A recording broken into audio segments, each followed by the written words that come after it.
I wanna be like you. I wanna be like you.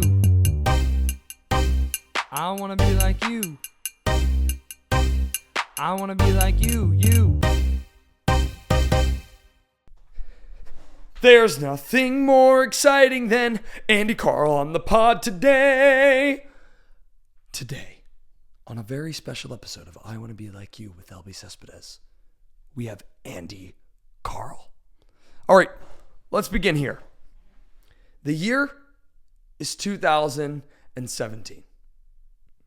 Okay? I go to see a musical, Groundhog Day, the musical, that changes my life, starring Andy Karl. I fall in love with this musical. Subsequently, I go to see a signed version of Groundhog Day, the musical, starring Andy Karl. He tore his ACL. So I saw him again. I saw the show again, but I didn't see him in it. Then I saw him again in Groundhog Day, the Pride Bill, signed. Okay? I got to see Groundhog Day 4 times. Lucky me. Andy Karl, after seeing Groundhog Day, as a child, became someone I looked up to so heavily. Okay? For those who know me, you know that Andy Karl has always been my number one. All right? I don't even know where to begin because on top of being one of the most talented performers I've ever seen on a stage, he is so incredibly gracious.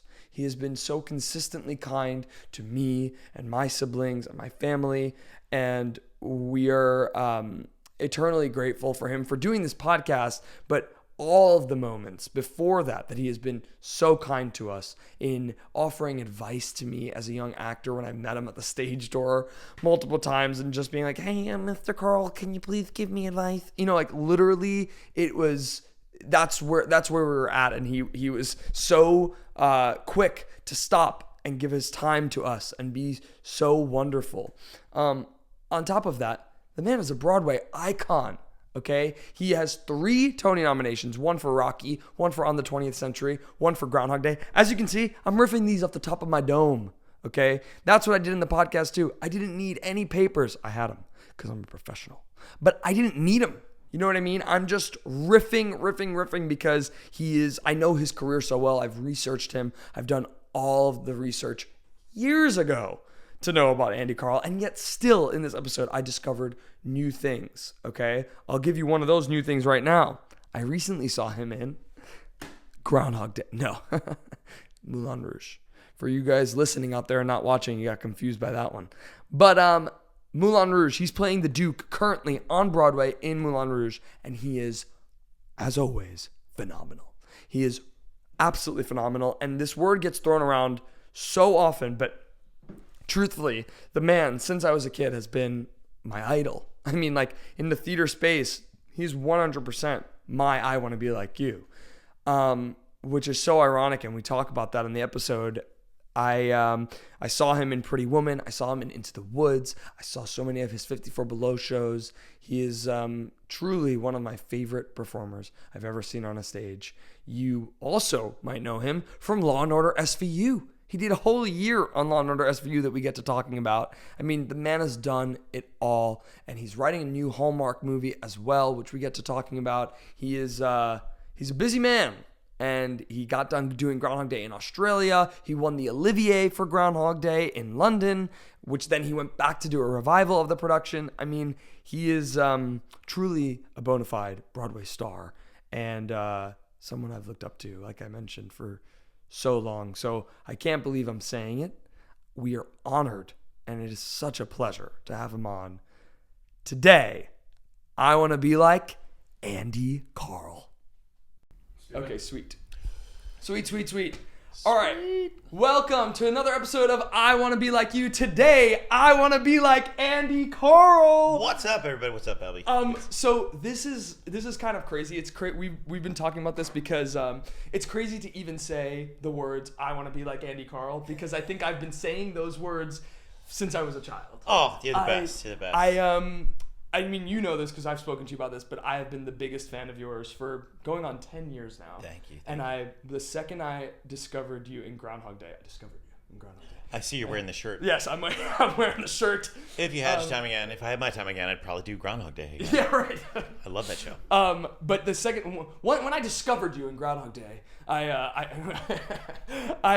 was like, oh, I have to find out everything this man has ever done, and I became like so many things. There's so many things. There's so many things, but it's like, just so lucky and it's to be doing this for a living and to get paid. It is a crazy life, but I'm just so glad that I've like been able to meet you over the years and see you at the stage door, like talk to you real quick, and I'm just so happy what you're doing right here. Thank you. You're really taking advantage of all the stuff that's in our lives as far as like the internet, making podcasts. You also do, I looked at all your stuff too, so I'm a big thanks. fan. I'm fanning out on you. I'm seeing the parcour and all that, everything. Really? Yeah, I love it. I love that you're like doing everything. Man. I know whatever's next is gonna be huge. Oh man, dude, that means a whole lot because no, you're inspirational. So I'm actually thinking about getting into parkour myself. So. Oh, you should. I can teach our gym. I'm much older, so I'll see what happens. Well, listen, we just found a new gym in Brooklyn, and it's like super rad. And is that the one that's on your website? Exactly. That was our old one. They just built a new one that's like massive in Greenpoint, and it is like so. Let's go. And I'm there. Let's do it. I'm there. So if you got a day free, that's do it. That's on show schedule. Okay, so we start with the same question every time, and it is, who was your I want to be like you when you were a kid? Yeah, when I was a kid. So I saw Michael Surfaris in Tommy. Oh, really? I came up to see that show like 8 times. I'm from Baltimore, where I've been going back and forth recently. I came up here when I was a teenager, and I was like, oh my God, if that's being done on Broadway, I want to be that. Mm-hmm. It was more the show that I wanted to be a part of. So it's like Michael Surfaris and Tommy. Surfaris. You've gotten to meet Michael Surfaris? I've met him a few times, but we're not like friends or buds or anything. Yeah. Along the way came, I started to find out what I could do and how I could, I liked comedy. I liked timing. Yeah. So I saw Nathan Lane and the producers. I saw, awesome. and in Birdcage, he's ridiculous. Yeah, right, Doug Sills, Chris Sieber, who's doing Death Becomes a Race right now. These people just became my idols of timing and comedy. And I was like, if I can be on Broadway doing anything close to resembling that, they are my inspiration. And getting to do something like Groundhog Day, where I was able to do comedy and timing and everything, I felt like I lived up to that. But still, they're still my idols. And my gosh, awesome! I love that.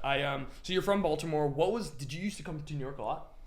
Yeah, so it's about 4 hours away. So when I first started getting into theater, and I guess that was around 15, 16, when I first got to do my first show. It was a kid's show down in Baltimore at the White Marsh Dinner Theater. Nice. And that's where I met my tribe of actors.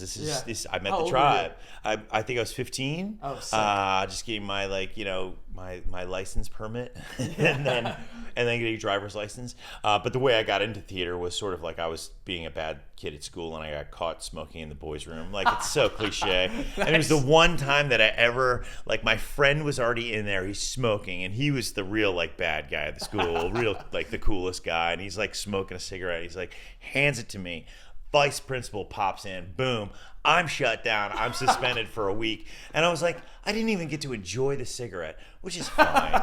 It's probably best that I'm not a smoker now. Well, that vice principal, exactly. Look at you now. Yeah. That vice principal could look at you now. Yeah, exactly. So I used to come up to New York just when I got into theater and started being in that tribe, and then just being inspired by shows. What was the first Broadway show that you saw? Do you remember? Actually, it was our high school, high school. My freshman year of high school, we saw Phantom of the Opera. Oh, did you? No, I never saw it. You never saw it? And it was on for more than my whole life. The spectacle blew me away. I was like, there was smog, and there was a boat, and there was singing and costumes and these beautiful songs. And I said, one day, I just to be in the ensemble of that would be amazing. Right.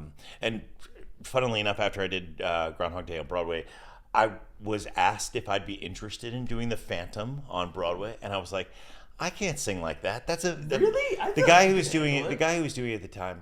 I can't remember the guy's name, and it was right around that time. And I got to meet him when we were promoting the show in Cleveland. I think we were doing like a Cleveland tour thing. They fly people out to go promote what's happening on Broadway so that the tour people could see it. But the guy who was playing the Phantom at the time, and he sang Music of the Night, and it was gorgeous, and I was like, "You have to be that good to sing." I think you can that do show. it. I think there's still hope. There's still a chance. Maybe someday. So then let me ask you this, because we like to go into the like ins and outs of the business and whatnot on this pod, and I want to know in terms of like college, like were you thinking like, because now the musical theater college scene is like such a thing. Yeah. Were you did you go to college for musical theater? Was it No, I went to college for just music in general. I Okay. was like thinking, oh, maybe I'll be a voice teacher or something. Sure. I had my mother played organ for her church, so that's Right. kind of how the music came into my life, and I always had a piano around the house. Yeah. And she had these albums from like Handel's Messiah and Brahms and everything, but also Jesus Christ Superstar, Tommy. Nice. My dad had like the Led Zeppelin albums. My brother had a great sick. collection of albums, so I had a real like good musical influence of everything from from early musical theater to classical music to classic rock. So you learned how to play piano. So I taught myself how to play piano. Wow. And that's when I sort of applied to my university, Towson State University, and got in and spent about 2 years there before I was like, you know what, I want to try performing, because I had done like a high school show, and then I started working at a dinner theater locally. So it was a little bit of a working education along with being learning how music works, learning how to write music, learning how to learn music. And awesome. So my education in part was that. And then so I was performing and I was doing that, but I was putting it all to good use. And then I was like, I'm going to give it a shot. And it was actually a teacher at Towson State. He was directing, we're doing Grease, the musical, because they would always do a musical during the summer. Yeah. And I was playing Danny Zuko, of course. Nice, yeah. No, not of course. I was totally threatened, and I was like, I can't. I'm the lead of a musical. How the hell am I going to do this? But he pulled me aside. This guy Todd Pear3, and he was like sort of a director there locally in Baltimore, but also did some of the college shows. And he's like, you should. You could try this. You'd actually be pretty good at this. You give it a shot. This is something you could do. Right. Something that he saw in me while I was doing it. And from that, I was like, I'm hooked. Somebody gave me the yes. And I was like, I'm going. So if there's anything that I can do now, it's inspire young actors if I see it go, and I see that in you. So thank you. I'm like, keep going. Dude. Keep doing what you're doing. I'm really impressed by it. I should tell you this. So I was auditioning for college, and I'm doing this, they require a monologue and a song, and I'm working this monologue with our first guest, Michelle Pock, who starts previews tonight, just in time. Break legs. Yeah. So she's like, essentially, do you know the play Red by John Logan? I do. It was like Eddie Redmayne, Alfred Molina. Right. And so the point of the play is that he's, Eddie Redmayne's character is like meeting his idol. And he's like, this big, and he's painting with this idol this whole show and all this other stuff. But then at the tail end of the show, like the idol's like, he's a total jerk the whole time. Yeah. And then at the tail end of the show, Eddie Redmayne's character blows up on him. And so that's the monologue that I'm doing. And she goes, sounds like Swimming with Sharks. That's another movie you could check out. Swimming with Sharks. Swimming with Sharks. Yeah. Do you know it, Chris? Kevin Spacey's in it, but that was early Kevin Spacey. Okay, sure. But so I'm like, okay, so then at the end of she goes to me, Michelle's like to me, okay, you know what? You're going to have to imagine somebody. You're going to really have to think of somebody. Give me someone who's like someone that you really look up to. And I was like, Andy Karl. All right. And she was like, should I be a jerk to you right now? Yeah, all right. Yeah, right. Listen, kid, you're never going to make it. What is this microphone I'm holding? I don't get to, I have to hold this thing? Yeah, right. So, and I told Michelle, and so then Michelle goes, and she had known your work and whatnot. She's like, oh, great, you picked the nicest guy on Broadway. And I was like, so then I imagined Andy Karl, and that's what got me into college. Imagining yelling at you is what got me into college. That's amazing. I love that. There's always what's great about that story is like finding inspiration that can guide you in a character, and that's what I always do. I always find out who's that person that this character needs to be like, and maybe I elevate that to like an nth degree and make it something that is a little like just performative, right? But at least it's something that can inspire me. Right. And where do I go from that? And there's been that my entire life. Like, where do I find? Like, I think Groundhog Day was Jason Bateman, Ryan Reynolds controversy. I'm mentioning all the controversial people hey, right listen, now, man. But I'm using them as characters, as references. And Robert Downey Jr. Combine those three people, and that was my inspiration for Phil Connors. That's so It cool. originally started with I'll think of it later, and my audition was different. It was somebody else, and I'm not thinking about them. Oh, but I'll amazing. So you, after college, what made you? Well, you said who made you pivot to musical theater, but what was your first pivot to doing it? Did you move to the city to start auditioning, or how did you? Wow. Yeah.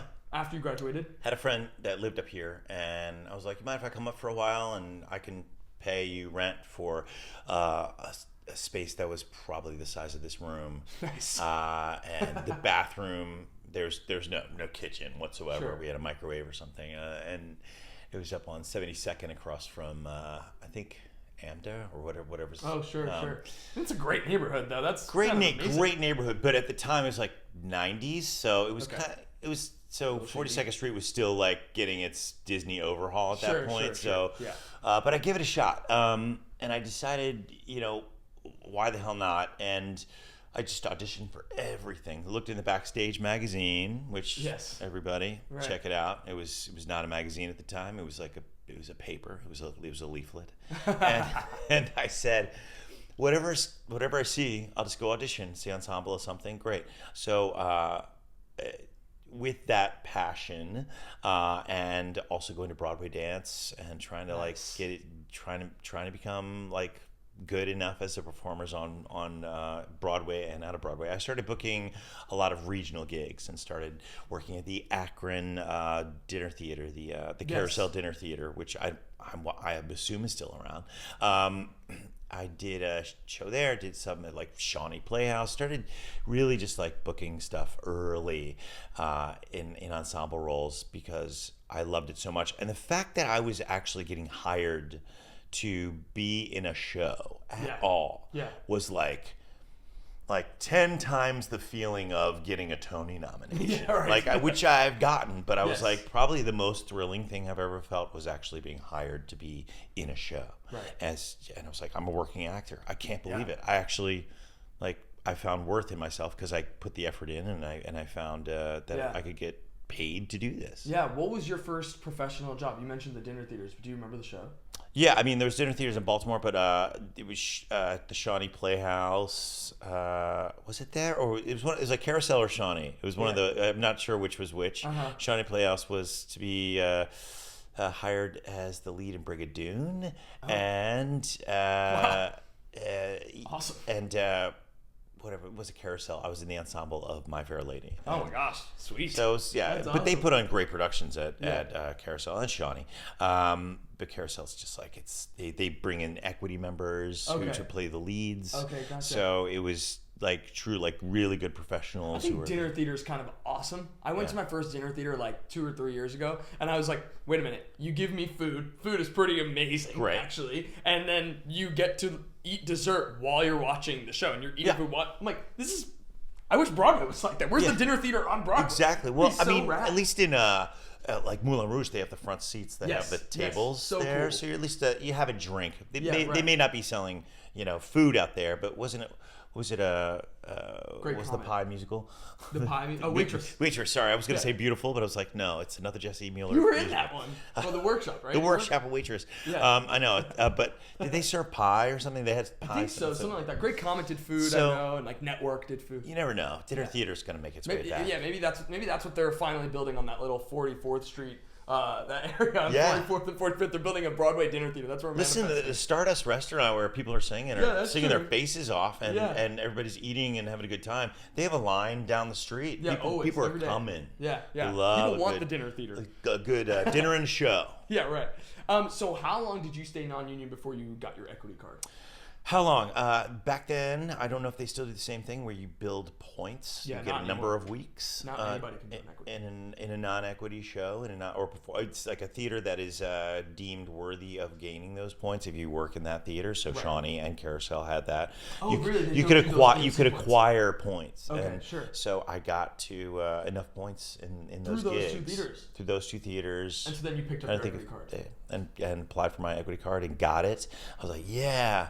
I mean, it was a huge. That's a huge deal. That was a huge. I mean, now you essentially all you have to do is show a pay stub and you get it. Yeah. I think that's and that's the way to go. Look, people want to apply and they want to become part of equity. It's a great union. I mean, there's the health coverage and all that kind of stuff as well, as long as you keep working and make your equity points. And I certainly depend on equity to insure me and to protect me and to fight for the rights of other actors. So I'm glad I'm unionized. I'm so blessed that I'm part of that union, and still to this day, I've been with them for a very long time. What was your first? How did you get your first agent? I was on the tour of Cats, the musical. Yes. As Rum Tum Tugger. I forget how I got that gig. I think I auditioned for something. I auditioned for Starlight Express. Oh wow. No, reverse that. Was it Cats and then Starlight Express? I can't remember anymore. So many shows. In any case, what was the question? That's how I feel. That's how I feel about my high school career. I'm like, oh, so many shows. I don't even know. Actually, shows. I should bring this up to you. I have to pivot this, and then we'll go back to that agent question. Please. We have something in common that I discovered in researching you. You and I both starred as Judd Fry in Oklahoma in high school. That might as well be a union in of itself. I'm telling you. Know what I mean? Poor Judd is dead. Poor Judd Fry's dead. I'm thinking the door squeaks. The door squeaks. The door squeaks. Yeah, I remember that well because I broke my toe skateboarding in high school, and I still performed Judd Fry. I made the boot in my cast into a boot that looks like my other boot. And I performed Judd with the broken toe. Judd Fry had a cast on his foot. But that's how you knew that you couldn't mess with him. Because if he broke his toe, what would he do to you, You're Karl? getting the foot. You're getting the foot. Yeah, right. So watch out. You get Judd Fry in the foot. So that's what we should name the episode. I want to be like you with Andy Karl, Judd Fry in the foot. Judd Fry in the foot. So what's it called? So yes, your agent. How did you get your first Got agent? my first agent. Sorry. No, you're good. But it was definitely on the tour of Cats. Another actor who was playing Grisabella, who sings Memory. Yeah. She had an agent. She had her agents come out and see her in the show. Oh, cool. So you booked Cats without an agent? Yes. That's pretty awesome. Yeah, it was Cats without an agent, Starlight Express without an agent. These are open calls. I just remember being on tour with now I got it. I was on tour with the non-equity version of Tommy, the musical. Yes. And because as I discussed, Michael Cerveris was a big inspiration, and to be able to do that show was great. And I slept on the floor of a bus for months on end, and did that show, but working like 100 hours. Yeah, so we were in, I think, somewhere near Los Angeles or something, and they were holding auditions for Starlight Express, and they knew that this tour was in town. And we had a bunch of us come to audition, and it was me and this guy Michael Seelbach. We went in, and I booked it. Nice. So I was a swing on Starlight Express, and while I was doing Starlight Express, the Cats tour came into town, and I auditioned for them, and that's how I ended up being in Cats. Who was your first agent? It was Lally Talent. I wonder if they're still around. Oh, really? But cool. I left them after a while, and they weren't too happy about it. But it was sure. It happens. It happens. That's kind of the business. It happens. As you advance your career, you try to find the right agent for the right fit and right for your career, and and things are going very well now. So it's and I try to ask that question every time, because I thought that finding an agent for me was like kind of the hardest thing I had to do. It's a weird, difficult thing, but mine was a reference from another actor, which is that's I feel like that's kind of how it's still done. It's still definitely. Would you mind if I gave them my information? Be kind to your friend who has an agent or your co-worker, and be nice. Like, would you mind if I said something to them, or like if you gave them my number? And that's kind of how it happened. And they were like, "Oh yeah, absolutely fine." And then we all were in the same wheelhouse, and Yeah. everybody's making a little money. So Yeah, right. the agents are making money. Trust them, they make money. Yeah, right. So let's talk about your Broadway debut. You made your Broadway debut in 1999, Saturday Night Fever. Yes, I did. Tell me your audition process for that. I had actually was doing Lally Talent, which we just spoke about. Got me to a swing gig in Saturday Night, which was Sondheim's first show he ever wrote by himself, and they did a revival of it with. This was at Second Stage. This is Second Stage, yeah. So I was one of the covers. Was it Laura Benanti in that one? Was it Laura Benanti? No, it was Laura. Jeez, I'm gonna have bad names. David Campbell and Laura, who's married to Matthew Warchus, my director for Groundhog Day. Oh, yeah. And I can't remember. Christian's getting on it. What year? Was it 2001? You can look up Matthew Warchus' wife. Yeah. And now Who's in Saturday Night? She was. That's funny. So you were in for a swing. And Andrea Burns was in it. Oh wow! I didn't realize that. Yeah, and so. Yeah, Lauren Ward. Lauren Ward, there Lauren we go. Ward. Okay, gotcha. Ward, I think Lauren of Ward. Warchus. She and David Campbell, who's in Australia, who I just met recently, we had a sort of reunion of 23 years ago, and we're becoming friends now again after all this time. Oh, sick. But that was the first off-Broadway show I did, and I thought you said you auditioned. You booked that show. Yeah. Oh my gosh, I didn't realize that at all. Yeah, So that was one of the Lally Talents, and that was kind of a big production, right? That was the first production of Saturday Night. Of Saturday Night that was doing off Broadway, and you're working with Sondheim was there. He poked his head in. I wasn't deep in the depths. Who directed that? It was a woman who I'm asking you the I tough should know, questions. and it's so far. You go back. No, it's okay. Another That's one right. to look up. That's right. But yeah, tell me about that. That's crazy.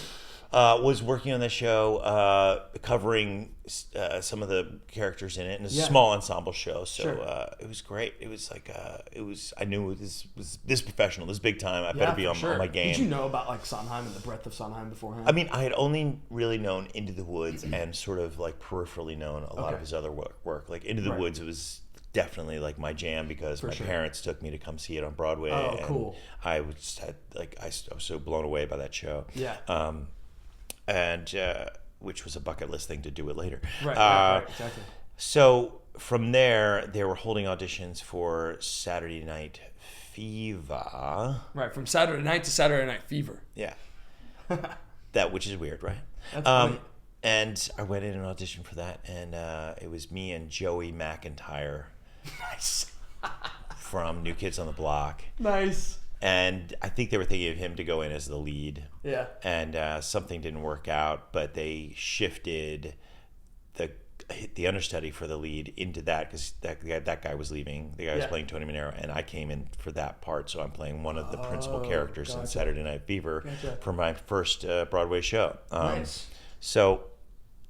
Yeah, it was. Who did you play? You said, sorry? Joey. One of the faces in Saturday Night Fever for anybody that knows that show, and musical. That was huge for you, right? I mean, that's a huge. How long did you do it for?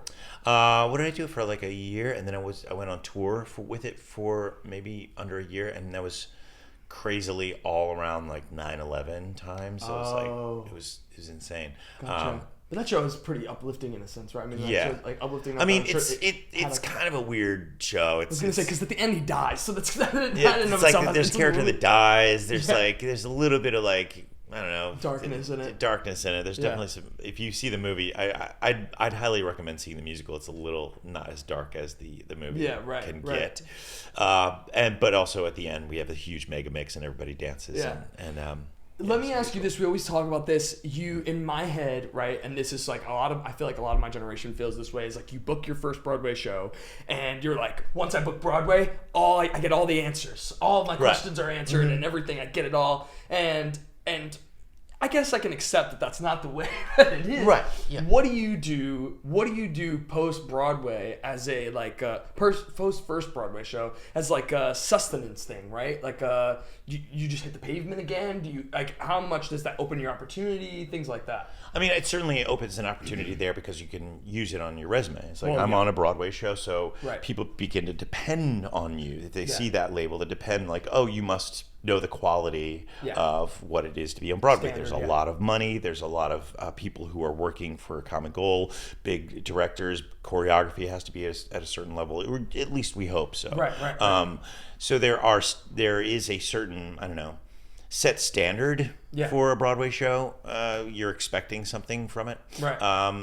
You said right after Critics aside. Yeah, So well, yeah. you're able to at least have that on your resume, and people can sort of go like, "Oh, congratulations, you've done the Broadway thing." So Yeah. maybe that just elevates your resume to Right. be like, okay, well, we'll see that person Yes. for such Right. and such. Right. Did you feel like that's what happened with you? So yeah, I think a little bit, but it's still like until you start to really get a few Gain some shows traction. under your Yeah. belt. Yeah. It's So you went into the tour right after doing the Broadway production. yeah, jumped in the tour for a little bit, but I was also did something down in Philadelphia in between there, Gotcha.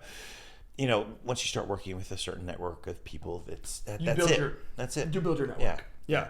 Let's talk a little bit about Altar Boyz, because you did Altar Boyz in 2005, and Altar Boyz is one of the wackiest, weirdest, so fun. You originated Altar Boyz, am I Yeah. right? Yeah.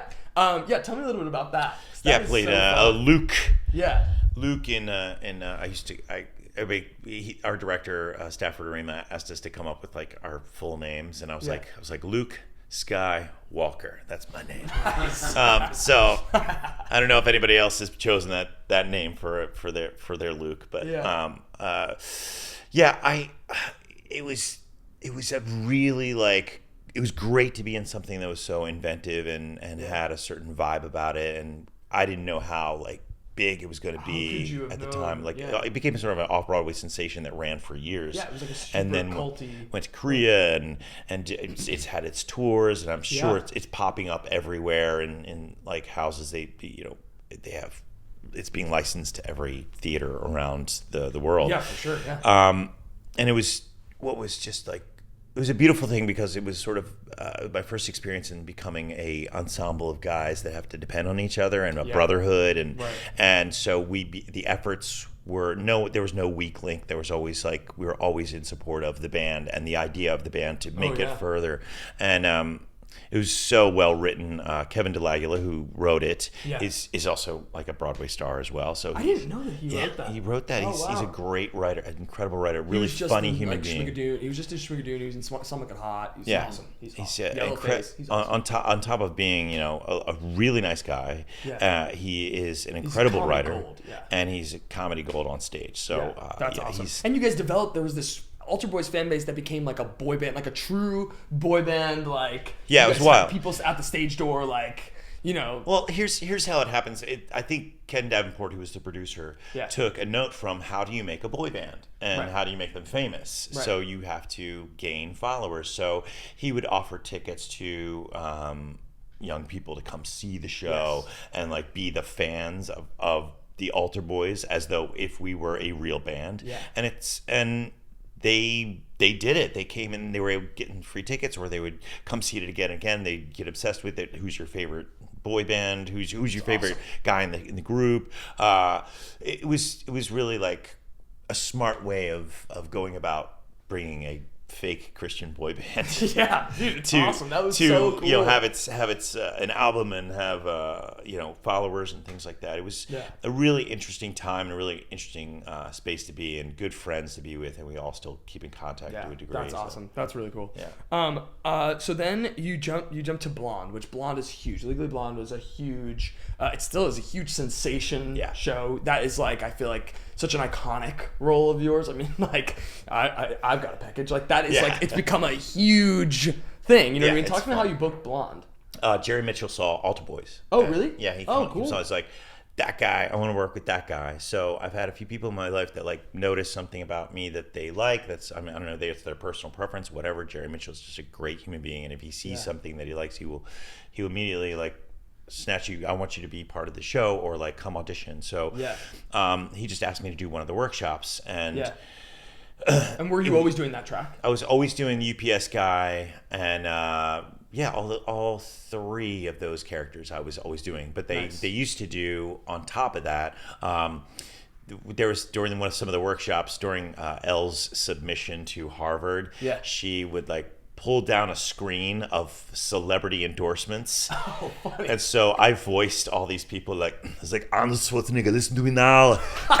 Elwood's going to be the greatest person that you ever had in Harvard. Deal with her. Get to the chopper. That's actually really good. And then, yeah, we've got more to talk about there. And then I was like, Jack funny. Nicholson, listen, what does he say? He says, you want to know the truth? You can't handle the truth.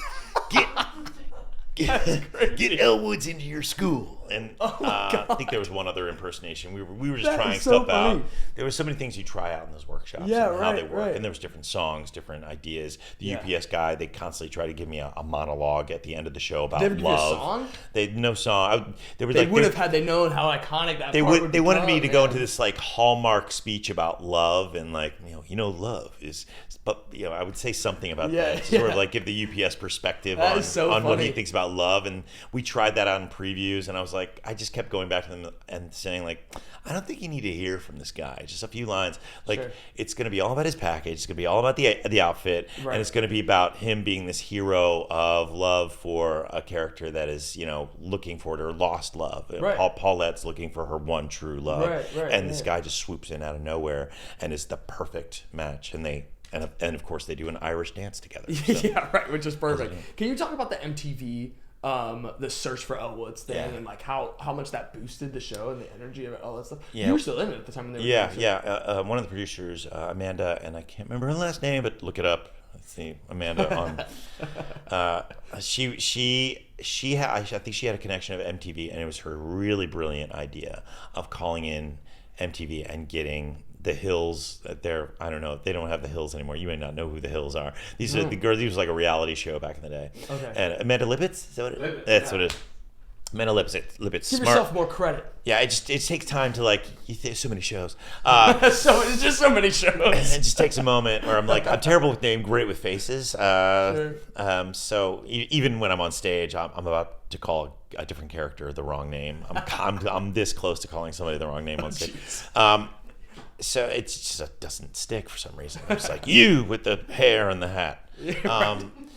So she had this brilliant idea, Amanda Lippitz, of making that connection. They made a deal and they got MTV to film it. And I thought it was genius because at the time it was like, this is weird. Are we actually doing this? But then it became this incredible thing where they filmed the whole thing. I think we did it like twice. And they had interviews with us backstage, and then it aired on like MTV and YouTube, and everybody's seen a clip, and it has become this sensation. On top of it being a brilliant show, it is a musical theater, a formulaic masterpiece. On top of it being the music, the lyrics and the music are Larry and Nell, who did the music and lyrics, are incredible. Alex Sakamore did some of the arrangements. Oh, really? He's from Hamilton. There's so many good people involved in that, and you never saw it coming. And Jerry Mitchell directing, I think his directing debut, and it was really? I didn't realize that was his debut. He had done the choreography for Hairspray, so it was his time. What a way to shine. make a name of yourself. And it just hit. And Laura Bell Bundy being so great. Everybody that was involved with that. We had Leslie Kritzer. We had we had. And I just think that I'm surprised that idea doesn't happen more often. The search up, because that idea blew up. You had the one that they did for Grease that blew up. Even the one with Roxy Hart that. Emma won for Chicago. That blew up. So I'm surprised that doesn't happen more often. I feel like it builds traction for the show. It does build traction. It's just very niche. It's like anybody that's in the musical theater would be interested, but it's like getting people who aren't in that area. It's like the millions to watch something like that. Right. So I guess you have to do it like on a smaller scale, stream it, or at least be just a internet following, which could be really let's take advantage of that. But Christian played the was it Dewey? Yeah. What you want to be? That's Grandmaster Chad. Yeah, Grandmaster Chad. That's what it was. And then Dewey as well, right? You did that whole track. Yes. It was Legally Blonde Jr. Of course. We watched the MTV. Oh yeah, we did. Yeah. Because it was also a pro show. You guys filmed the whole. They filmed the whole thing. Filmed the whole thing. Yeah. It's awesome. Yeah. It became iconic in that way, and it's just like It's great. It's great to like, and I still do cameos for people that are opening in their high school or starring in it or. Oh, nice. And you watch a ton of guys playing the UPS guy. It's just funny. It's just like it's like I was like, listen, it's all about the walk, guys. Make sure you get the walk down. Yeah, right. Get the walk and and make the shorts just a little shorter and be perfect. Yeah, right. Can we talk a little bit about 9 to 5? That was another big show. You originated that. That was like Dolly's involved. That was a big, Crazy. all of that stuff. Like, talk to me about the. Did you audition for that? No, Joe Mantello saw me in Legally Blonde. So this is how things start to happen. This is what I was saying before. It's a trickle. Because people can depend on you. They see your work and they go, oh, that person gets it. They know how to do character work, also be in a musical. Also, like, they have skills. They can dance. They can do the comedy. They can do this. So people go, oh, maybe I'd love to work with him. And my role for 9 to 5 is not in the movie. It's something they created for the show for Allison Janney's character, which, again, I'm working with Allison Janney, Megan Hilty, Stephanie J. Block, Dolly Parton, and Dolly was really Joe involved. Mantello, who's of Wicked. He directed Wicked. It was heavy hitters in that space, and I was thrilled. So, but also intimidated. Like, how am I going to do scenes with Allison Janney? She, West Wing, like ridiculous. But we became very good friends, and it was great. Like, that was like one of those times where she actually like helped me in some of the scenes, like, because my character was not written for the movie. Again, it was, and the screenplay was written. The musical book was written by the same person who did the screenplay. So it's like she was finding ways for it to fit, and she gave me new jokes, and I try new bits, and it's like we got something.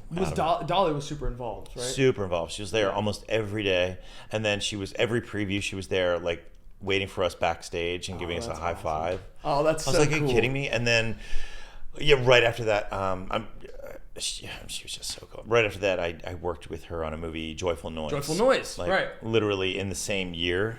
I worked with Dolly Parton twice. Oh my gosh, like, what the hell is happening? Cool. My life was was. Did you get that through that too, or no? It was the director of that film had seen me in a couple of different things, and he's like wanted me to audition, and I went into Bernie Telsey's audition for it. They had cameras all set up, and that movie's become iconic in its own right. Yeah, it's really interesting. It's another like cult vibe. Like who gets into like movies about gospel Christian But what's funny is Jeremy Jordan and Keke Palmer, like and Queen Latifah. Yeah, insane. So what's funny is like my girlfriend she was in a part of this whole like Christian elementary school and all this other stuff, and they were singing versions of songs from Joyful Noise for like their recitals for their all that stuff. Yeah, I mean it's filled with all the tunes. It's got Beatles tunes in it. It's got that are like rewritten versions of like it's things. Such a funny concept. Like it's like Stevie Wonder. So they take all those songs and then they sort of gospelized them. That's like it's so cool. Let me jump to Jersey Boys. You do Jersey Boys at the August Wilson. I still associate August Wilson with Groundhog Day. It feels weird not seeing Groundhog Day in there, especially the way they've revamped it for Cabaret now. I mean, it's like bizarre. But I want to talk about Jersey Boys because you also did Jersey Boys Live.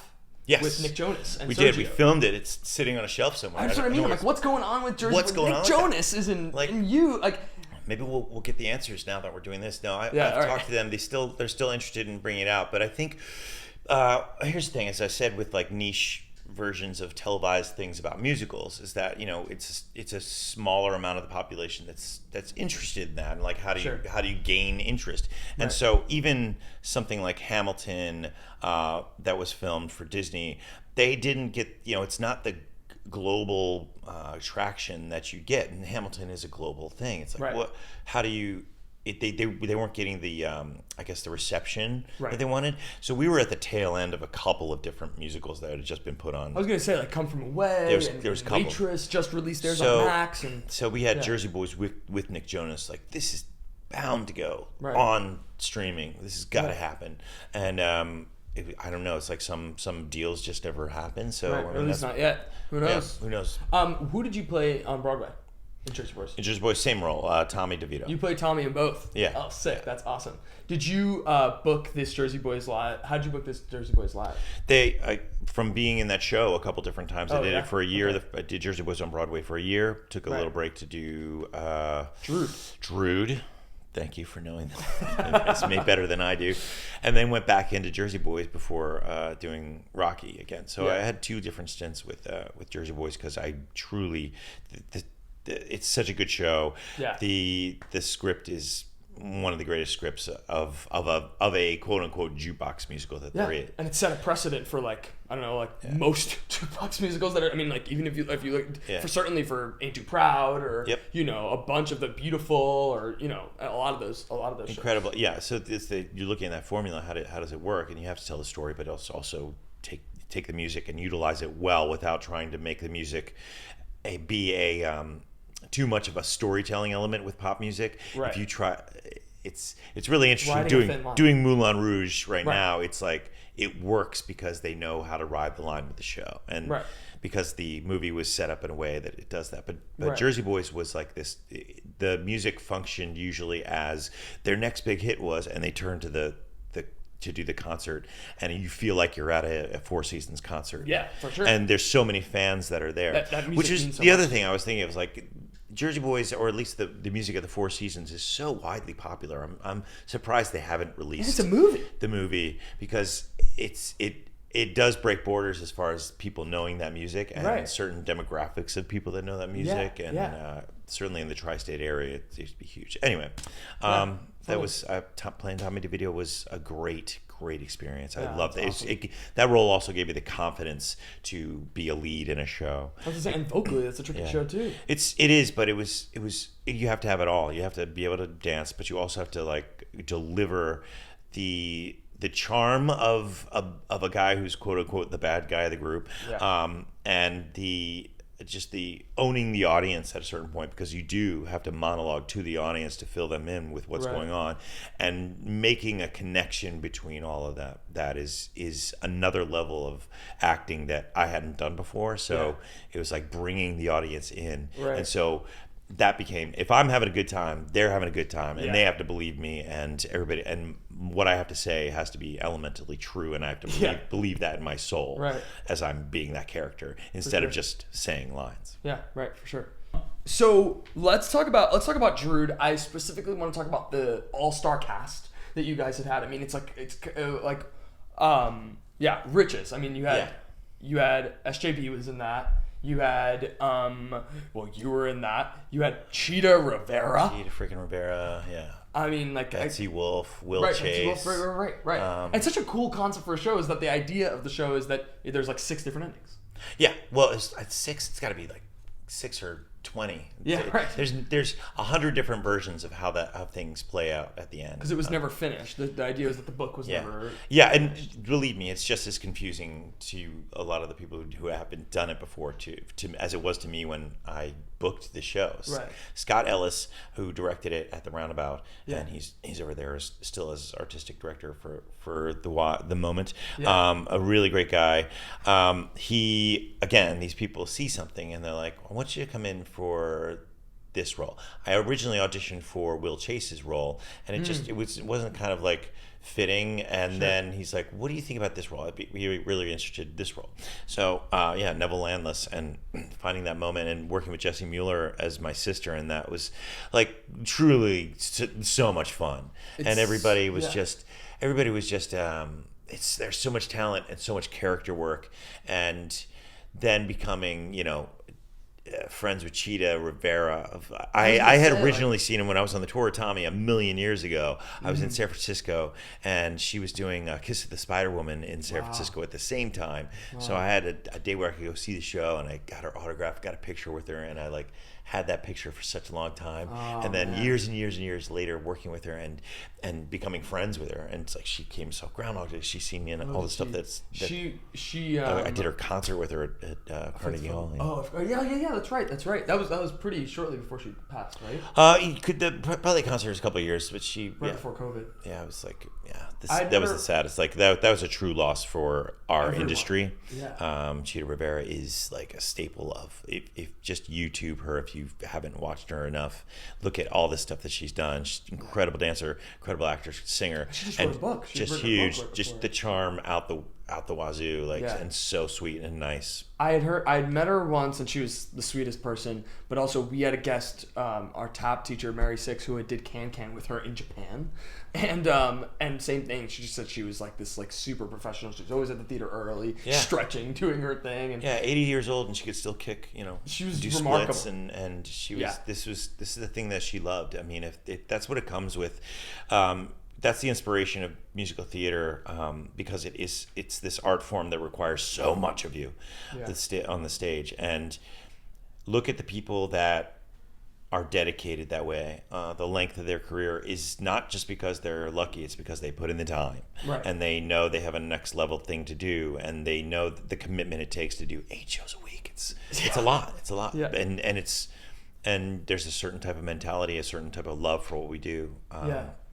That people have longevity. Right. Yeah, totally. So right after that, I think you booked what became like the biggest thing of your career at that point, which was Rocky. And Rocky was that cool. was, I mean, talk to me about how you booked that first, because I've heard you tell this story. I think it's crazy, and also it's just like the breadth of who's going to be Rocky on Broadway is massive. Well, yeah, I first heard the audition from my agents, and I was like, is this a joke? Are they going to make Rocky a musical? Like, how's this guy who talks like this, how's he going to sing all this? How's he going to, and he's going to like punch meat? Like, you could definitely parody the idea. Yeah, right. And I thought that originally they were like, no, they're doing this. Stallone is involved, and it's going to be a great team of people. Aaron Flaherty writing the music. I was like, okay. Geniuses, pillars of musical theater. I went back and watched the movie, and it's this beautiful, intimate piece about a boxer who's like down on his luck, but he finds love, and love is what actually gives him the courage to, stand up and do the thing that he's most scared of, and that's face the biggest fighter in the world. Like, he doesn't even believe in himself until he has love, until something. Right. So he's this guy who's like, humble, but also like, uneducated. It's the greatest underdog, right? Huge underdog story. So I was like, oh wait, there's something to this. So got the script and got the sides, and what do you sing? They're gonna go like a little rock music with this. I think I sang Dark Side from Eddie and the Cruisers or something. Nice.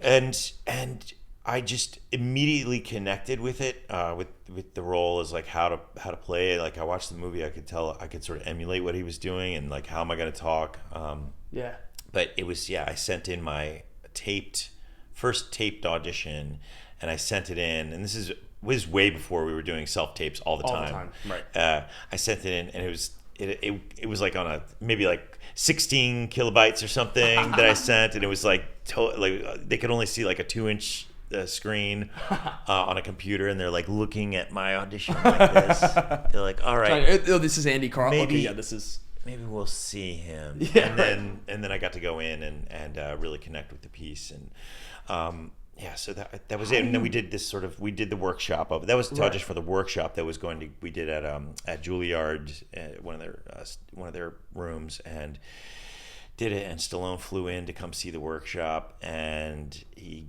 gave me the thumbs up, like he approved, and I was like, that's crazy.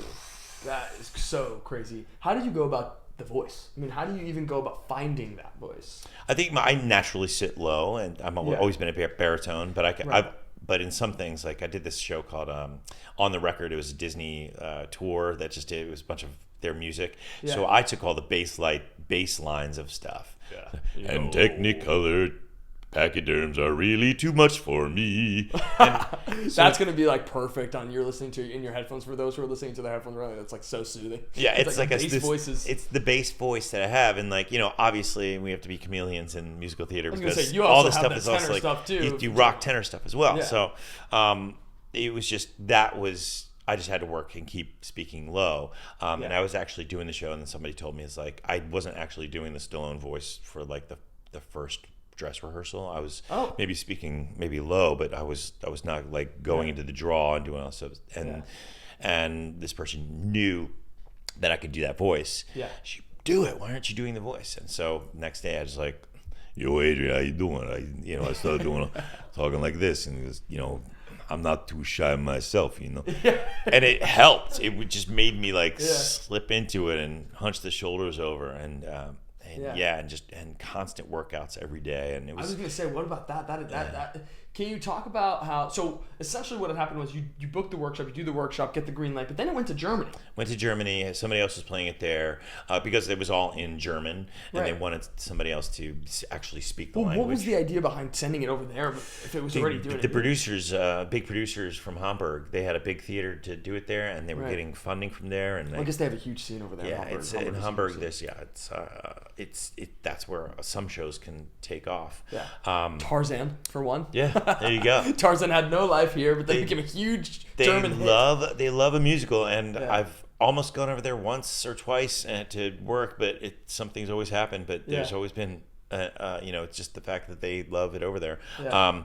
So it went over there, played over there, and did well. They at least worked out some of the ideas and the kinks, and that was Alex Timbers directing, who also is directing Moulin Rouge, that I'm doing right now. And he's doing Just in Time tonight. Just in Time tonight. Yep. And he's a man who's very smart and very he's got a very creative brain. Yeah. Including the Rocky set, which was insane. Brilliant. Yeah. So I think they needed to test some place where it didn't. It was a little bit cheaper, I would imagine, to build the sets and try them out and see if they actually worked. Yeah. It may be a more cost effective, or they had more of the funding over there. So. Were you worried that you were going to get the gig when they brought it back? Yeah, I was like, I once I got the taste for it in the workshop, and Stallone was like, I like this guy, and I felt like I am this role. This is.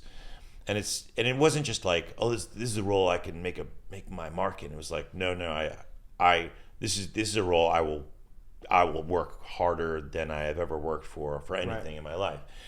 I'll get into the depths of this, and physically, mentally, it'll be something that I really will enjoy doing. Yeah. And that was actually, I think it was before Alex Timbers was even directing it. Oh, wow. This was like so it was like new director, new production. Gosh. It's going away. I worried about that for a year. I was constantly in my head for a year of like, I gotta make sure that they know I want to do this gig. So, when it came back around to audition, Alex was like, you actually don't have to audition. Like, I think they knew what I could do. And I was like, no. I have to go in and audition. Yeah. So, and during that year, I had gotten a trainer. I'm like, this is how badly I wanted that role. Yeah, of course. I was just like, I'm going to train. I'm going to show them that physically I can do it. I'm going to show them that I'm better than anyone at this role. I mean, not that there's better than anyone. It's just I want to be the best choice. Right. So, when it come back around, I auditioned again and auditioned with several people for Adrian. Jesse Mueller was one of the people that I auditioned for as well. So wow. It's one of those, it's curious, like, how is it chosen and who works with what? And Jesse was great. It's just like you never know. You leave that up to the creatives to make. But yeah, when I got that call, I was really like, yes, relieved. Yeah, and that was your first Tony on. Yeah, that was first Tony. I think that talk to me a little bit about that. I want to talk a little bit about Tonys and award stuff because there's a lot of, and Brad Oscar was talking about this too, is like there's a lot of sensationalism and there's a lot of press and there's a lot of all of this stuff that so I guess talk to me about the publicity aspect of not only the Tonys but all awards. You dramatize. I mean all the award season. Really. Yeah, it's insane.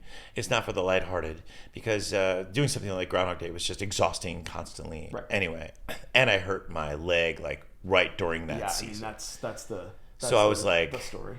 I was like managing so much of my life on top of managing, But even in Rocky, you got hurt in Rocky too, didn't you? Yeah, it was exhausting. I got hurt. I got punched in the face. I ended up with like black eyes or like with things that were just strained, but not actual breakage. Right.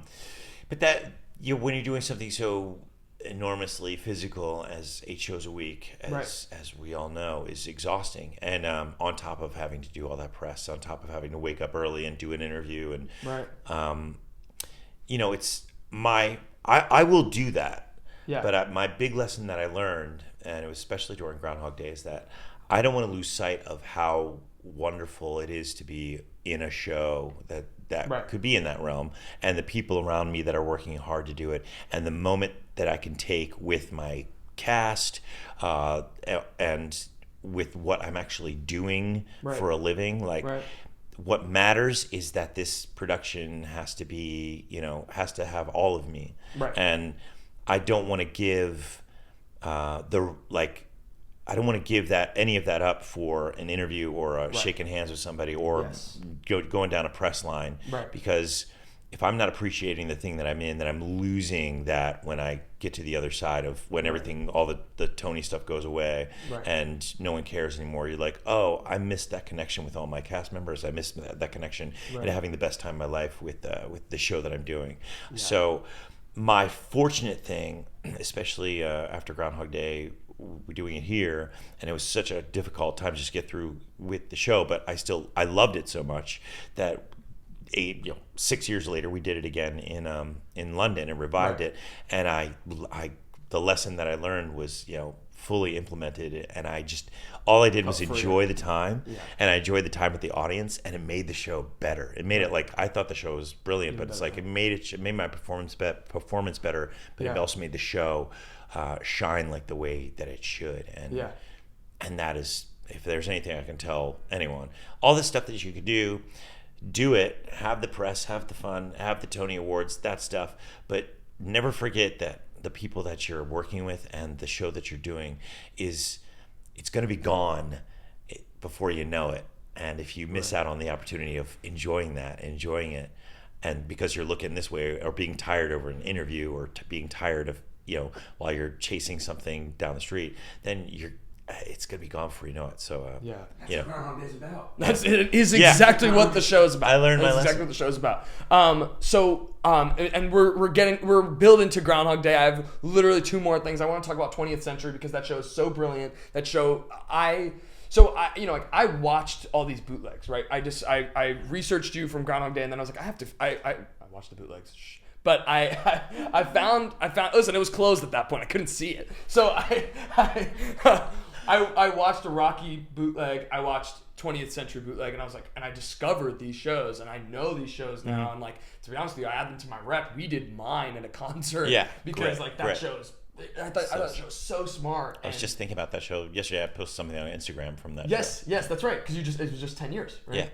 Yeah, and so to you and Peter Gallagher and Kristen Chenoweth, I mean, like, talk, and you're getting to do this big bravado, I mean, like, it's so that's full physical stuff, and Kevin Kline originated it, and he's just like an icon to me. So being able to do that role, it was.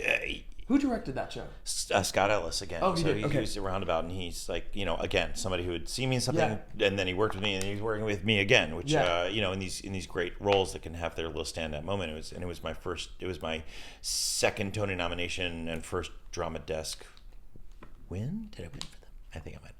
I don't know. Doesn't really matter. The awards, who cares? Sure. As long as you're enjoying the show. So many shows. It was just another group of amazing people, and Roundabout is the theater company is so good to their actors and to the people that are around.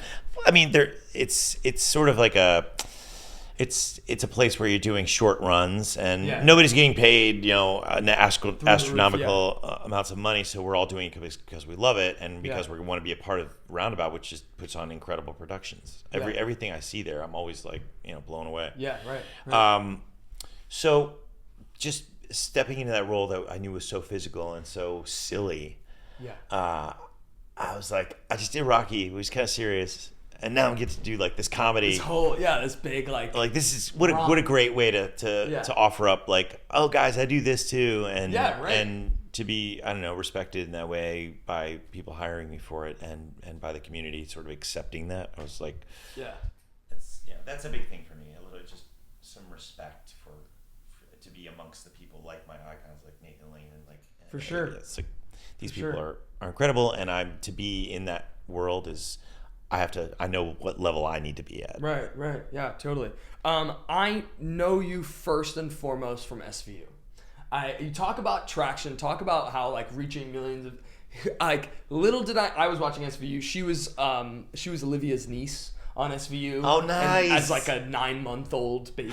And I've been watching SVU since before I was born. That's kind of the thing. Yeah, exactly. It's on all the time. Yeah, and I'm an avid viewer. Like every week I'm watching the show. And so when you had booked Groundhog, I'm like, oh my God, Mike Dotz from SVU is gonna be the lead of Groundhog Day. Talk to me about SVU. That feels like a big part of your fan base knows you from SVU. It's interesting. It's like I have a lot of people that know me from theater. Yeah. I mean, but then I'll see things on like Instagram comment or something, or people come to the stage door or something. It's like, and we signed this, and they're holding like Mike Dodd stuff, and there's like it's all they want to know the whole world of SVU. It's very ingrained into their world, and for sure. You know, they grow up and with global. Yeah, it's huge, and certainly when like I just finished the last scene, and then 2 weeks later I flew to go to London for Groundhog Day, and I show up in like a FedEx to send something home, and the guy who's at the counter is like, SVU. I was like, that's crazy. I'm in London, right. and that's happening. So, right. God bless television, and that show in particular is sure. just such an enormous hit. So I did a nice season with that with Peter Gallagher, who I was doing on the 20th Century with. Right. So how did you book that? That was because Peter is already on SVU at some point. Yeah. The showrunner.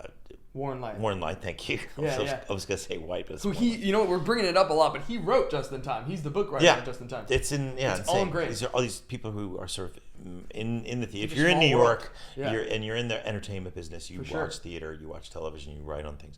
So he had come and seen us in On the 20th Century, and he had seen me, I think, in Rocky. He just they just gave me a shot. Oh, really? You know, to come in, they gave me 3 episodes at the original start. He's like, you'll do these 3 episodes. So they, as the writers on television shows, they can easily write you in, but they can easily write you out. Yes. It's like, if it's not working, that first episode and the second episode, third episode, let's just, kill him, or maybe not kill him, but just write him out like he's got other things to do. Well, the thing about SVU, especially under Warren Light, is that nobody died. Nobody died. Warren Light's big thing was that nobody dies. Nobody dies. And so your whole season is like, we're building up, and this guy comes in and he's kind of like cocky and whatever, and then we grow to like love him because he's learning and he's doing the thing. Funny, and I don't know if you know this, I did background on SVU, and I was a wrestler. And I was a wrestler, one of the wrestlers who, like, I don't know, somebody in our squad gets raped. And so and I have a video of it somewhere. I'll put it on the pod at one point. And it's you scrolling, and you're like, so do you guys recognize any of these guys? And it's one, and then it's me. Boom. And it's like, boom. And it's like me wrestling. Worlds colliding. Worlds colliding. It's just a funny little, but I actually want to see you on television. I would love to be on television. No, this is the good stuff. This is great stuff. It's like, just like watching you on your clips and stuff on your website. I'm like, this guy belongs on TV. Oh, thank you. Thank you. Maybe they'll bring me back as the wrestler from SVU. Yeah. Maybe that cherished And now role. that wrestler wants to be a cop. Yeah, right. Yeah, exactly. So talk to me about getting killed by Brad Garrett from Everybody Loves Raymond. Amazing death. Why not? Yeah. Robert is the one who... No, it was. I found out that was happening. It's like, okay, so the inside story. I was doing good on the show. Everything's going well, but I was always a guest. I was never like a principal cast member, and they were just finishing their season. Yeah, I was going all the way season, and I had no idea if they were keeping me on. I didn't know how television worked. They usually at the end of the season they say like, we don't even know if the show's going to go to another season. Yes. They give you a lot of that jazz, and so I was just worried that I had a gig, right? So I'm doing the show, and it's great, but like, I need to keep working beyond this. So, and they won't let you know until like after the break or something. So you never know if you're actually getting signed. So everybody's in a worry state, even the crew. Like there's so many people that are hired for a television show, and they all go into a little bit of a panic mode every season. This time of year. Yeah. So they're figuring out what they want to do. And for me, low guy on the totem pole, new guy, I'm like, oh, well, if anybody's getting cut from this thing, it's going to be me. Sure. And so I kept asking them if they keep me on. They can't tell me. So Groundhog Day audition came up while we were finishing the last couple of episodes. Yeah. And I went in and auditioned for it. And they were like, just go in and see what happens. And I was like, all right.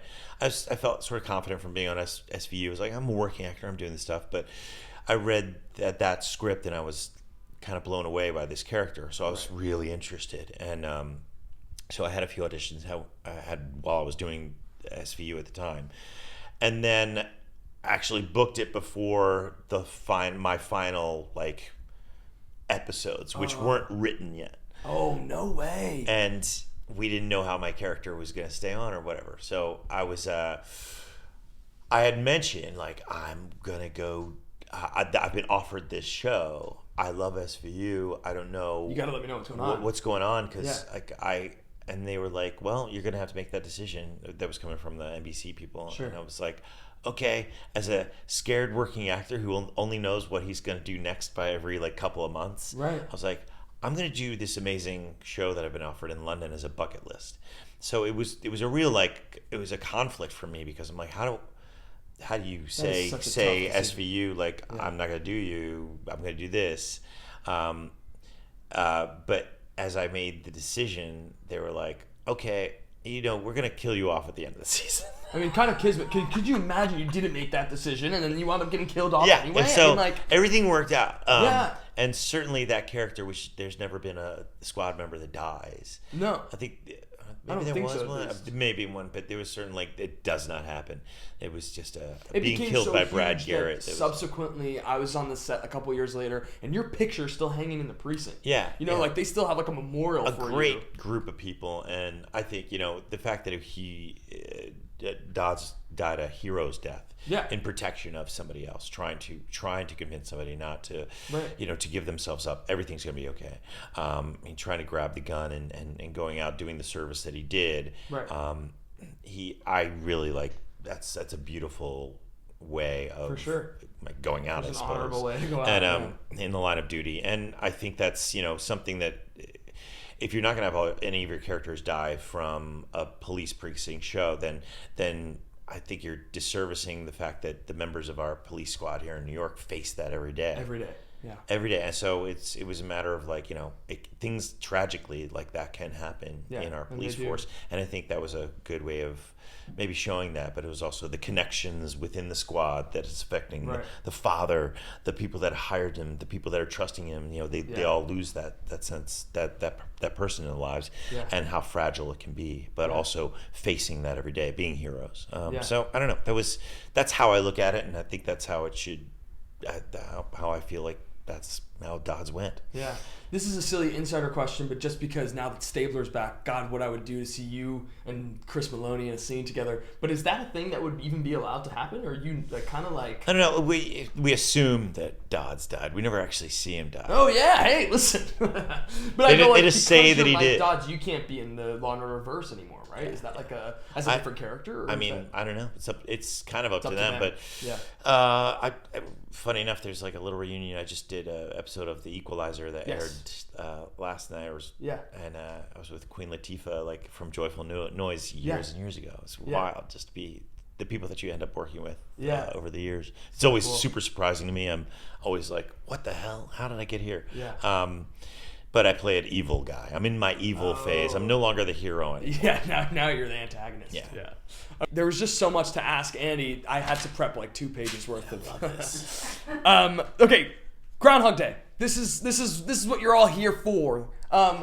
You talked about how Groundhog Day. You were auditioning for Groundhog Day through. I should start with Groundhog Day is probably really speaking, it's probably my favorite show of all time. I mean, That's that fantastic. and Merrily Roll Along are my 2 favorite shows Right. of all time. And what I've realized about those 2 shows and what I love about the 2 of them is time and this theme of time that and when I was a kid, I saw you in it, I remember thinking this is seriously, I don't know, probably my 8th or 9th Broadway show of all time. And I'm watching it and I'm going I've never seen anything like this.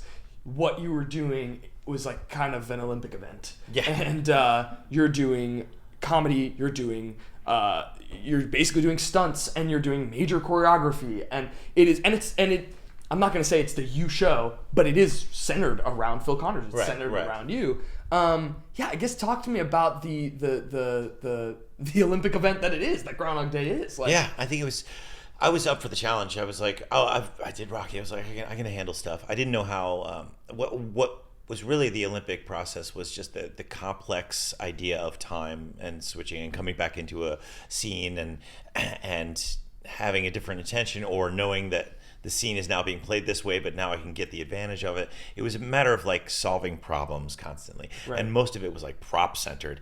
I had to have certain things in certain pockets and certain outfits that broke away and certain things that were just a complex version of getting through a show that has to be super complex, and it has to go through time, and in an instant it has to reverse itself and come back. And don't even get us started on those damn turntables. Yeah, and that was the added plus from Matthew Warchus's brain, the director. He added 5 turntables on the stage that essentially worked like a clock, so he could reverse them, he could make them go forward, he could have them spinning in different ways at different times.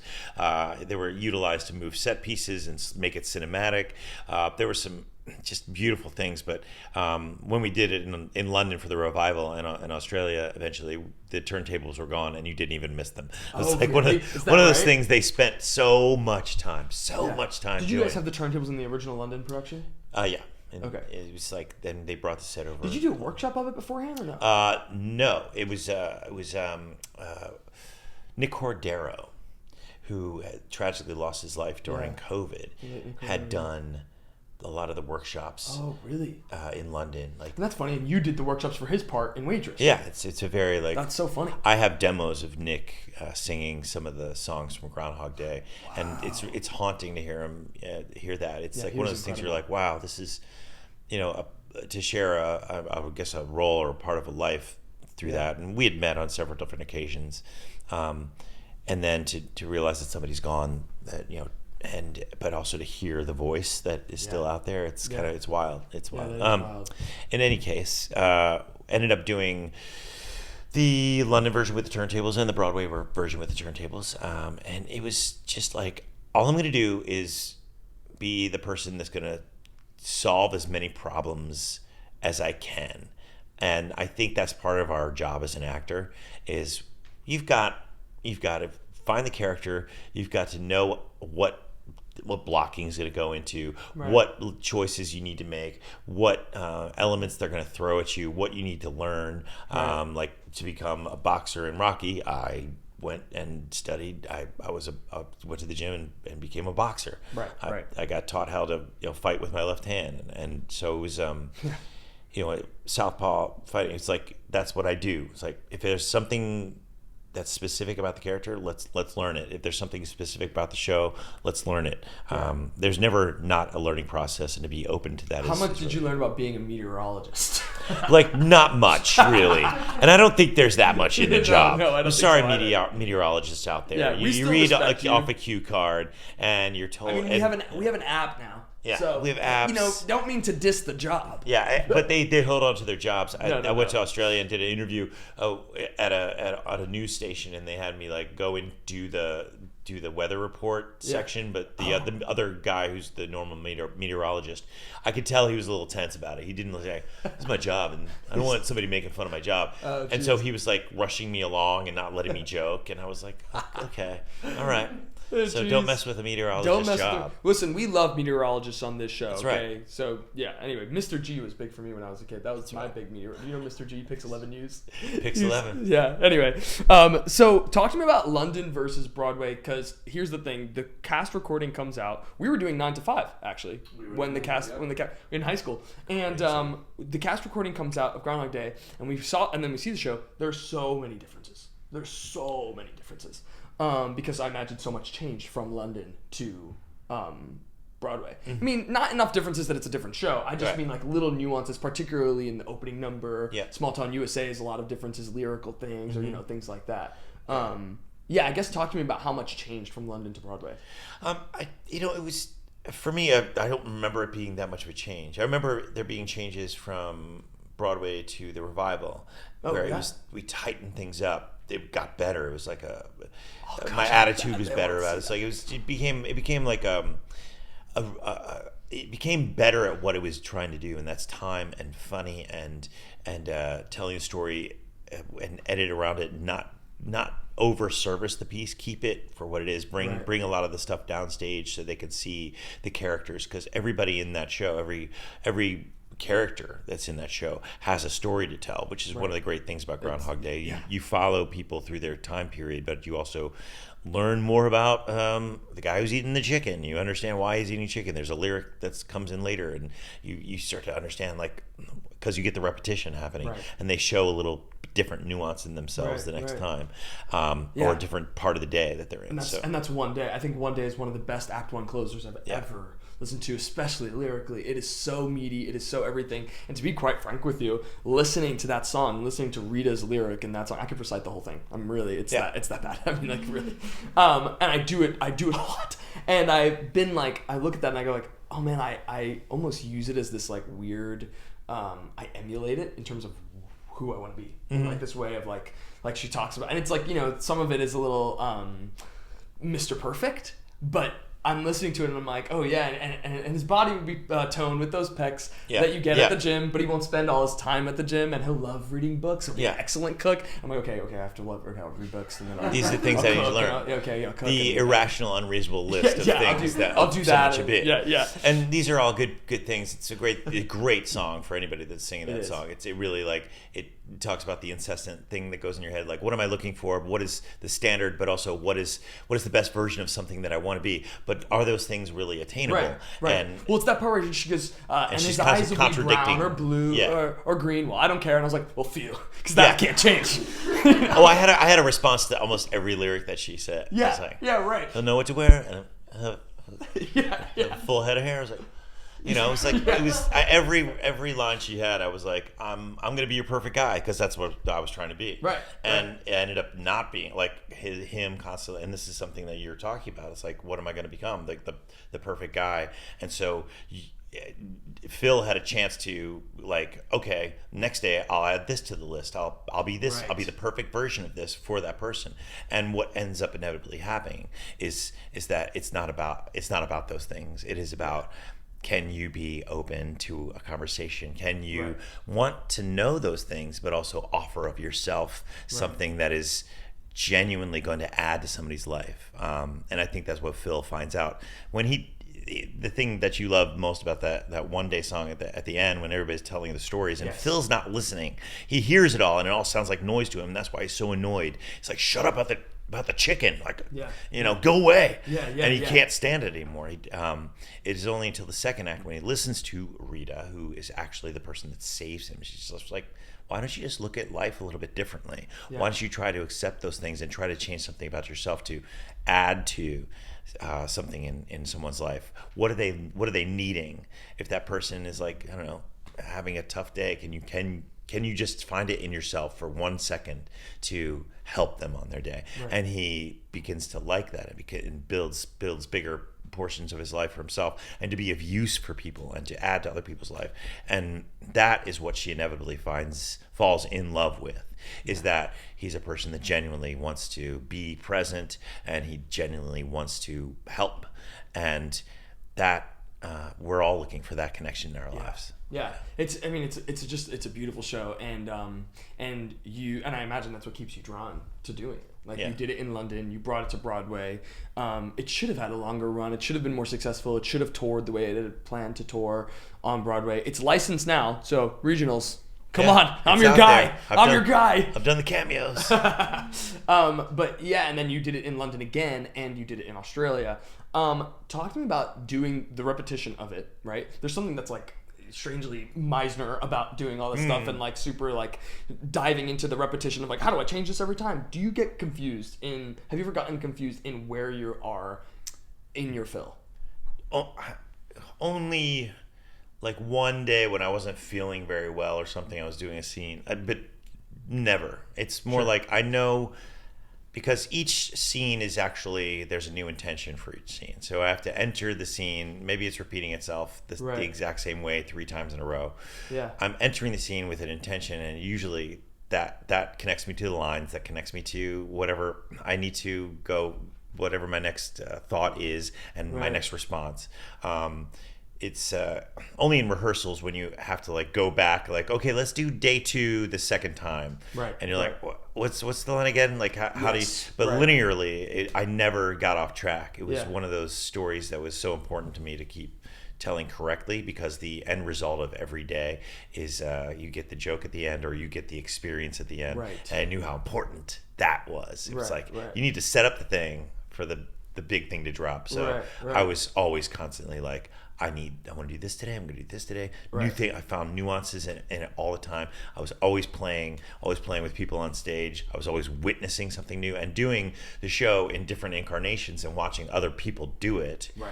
Was finding something new all the time. So it was a beautiful, weird, repetitious experience. I have to ask you about what are the changes in London? I didn't get to see this new London production, and I know that there have been like the fried chicken guys changed, right? I mean that whole sequence in One Day is different. Yeah, he's it just little nuances. They wanted to change it. They wanted to they realized some of the characteristics of some people were like maybe not so savory. There was a scene where it's like I convince the girl to like go sleep with me or something in the first act. And we had this whole like walk of shame thing that she did that was like, it was a little unsavory for audiences. It was let's just not. We don't have to go there. How far do you go in terms of making him a bad guy in the beginning to make him honorable at the end? How much can you forgive him at the end? I think really successfully we found that in the show, and we pushed it in like the London and Broadway version. And I thought for myself, going to the dark side was like, let's go dark so he has the retribution. Right. But it was like we're good. We're good with what we're telling because you can tell this person just doesn't really care about people. And so when you get that involved, and then he learns his lesson, or he's constantly making fun of things, or saying things about a town that he doesn't truly love or believe in, or an experience that he's not having a good time with. Everybody's sort of been there. Everybody knows how like, I got to go do this thing again for the 4th year in a row. I don't want to be there. I don't want to do this. And it makes you question that at the end of the day. You're like, wait a minute, actually, like I should be so grateful that I get to do these things. Right. So there were little nuances and little changes, but it's really interesting. I'm working, and I'm not trying to brag. I'm working on this Hallmark film that I created, and there's writers on it who are doing a great job with it's sort of like a Christmas Carol on a plane type thing. And they wrote it very funny, and they have this one character who's like the Scrooge character, and making her a little dark, but it doesn't work for Hallmark. Essentially, you have to ease them in, and you have to be careful with the brand. And in doing that, I was like, oh, that's gonna suck. They're not gonna get enough out of Scrooge, the Scrooge character, to make the retribution at the end work. But as I was looking at it, I was like, oh, they peeled back some of the. She's still snarky, but it's not like dark. But you get it. You know who that character is. And interesting. So depending on like what type of medium you're in, how far you're going to go, and how is it helping the story, I think those little nuances that we changed in Groundhog Day, like they mattered. They took some of the stuff that seemed like it was good at the time, and it didn't really have. It just made it more pack more of a punch. Yeah, I think to get just taking away those revolves was like, oh, did we need them? Did we need to spend those months working on these revolves, and me like tripping over myself for hours and days, and then the cast like not knowing what direction they're facing? Did we need to have all that? Yeah. No. Probably. And it was, I'm sure, a big expense and a lot of time. Because we can't talk about Groundhog Day and your experience without talking about it. You have to tell the ACL story. Yeah. It was the story that you told on Stephen Colbert. I know that this is a bigger deal, though. This podcast is bigger than Stephen Colbert. I'm better than Stephen Colbert. Absolutely. Okay. Absolutely. Okay. There we have it. He just said it. We're gonna tag it now. So tell me about the moment you're in previews, you're in final previews. This is the Tonys thing. This is right before opening night, and you tear your ACL. There's so much pressure, and I think that was one of the things the lessons I needed to learn was like, don't focus on the thing that is like outside of you. Focus on the thing that you're doing. And so that's all I could think of. Was like, I'm gonna be the best at something. Sure. I'm gonna win. Sure. I'm gonna be the best actor that there is on stage, and people are telling me that, and I'm like, I'm still paying attention to all the lessons that are in the show, and I'm telling the story the best I can. I'm being kind, I'm being nice, but in the back of my head, I'm like, this is my time. This is my time. Do it. Now's your time. Like it didn't happen to Rocky, now it's gonna happen with this. Sure. And when you get into that mentality, something like your ACL tearing. It turns into more of a personal breakdown. I was like, oh my God, everything that I hold value in is just left me. And so my great show, it's 2 nights before opening. How am I going to get through this? I literally limped back out on stage to finish the show. And this happened towards the tail end. Yeah, this was right towards.